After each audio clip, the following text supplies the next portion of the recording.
Dear brothers and sisters, మీ అందరకు హృదయపూర్వక నమస్కారాలు. Whispers from the brighter world. ప్రియతమ గురుదేవులు పూజ్య బాబూజీ మహారాజ్. శుక్రవారము జూన్ 8, 2000 సంవత్సరం ఉదయం 10 గంటలు. చిన్న పెద్ద నదులన్నిటి గమ్యస్థానం చివరికి సన్నని కాలువ గమ్యస్థానం కూడా ఒకటే. నిశ్శబ్దంగా ఎంతో అందంగా సముద్రంలోకి ప్రవహిస్తూ విలీనమైపోవడం. ఆత్మల విషయంలో కూడా అంతే.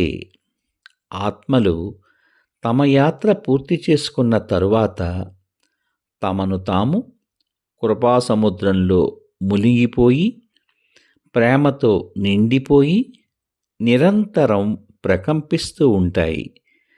చిట్ట చివరికి గమ్యస్థానం ఆ విధంగా ఉంటుంది. ఈ సుదీర్ఘ ప్రయాణాల తరువాత ఒక్కోసారి వేదనతో కూడిన ఈ యాత్రల తర్వాత తప్పక దైవత్వ స్థితికి చేరుకోవలసిందే. కాలంతో పాటుగా ఆత్మ కూడా వేగం పుంజుకుంటుంది.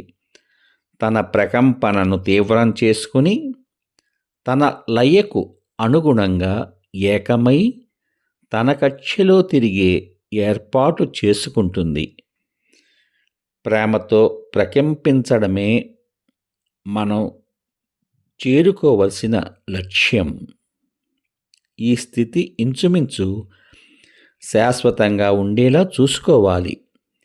ఇటువంటి నకారాత్మకమైన ప్రకంపనతోనూ ప్రభావితం కాకుండా ఈ శక్తివంతమైన జ్వాలను దేనికి అందకుండా సంరక్షించుకోవడమే ఇందులోని రహస్యం.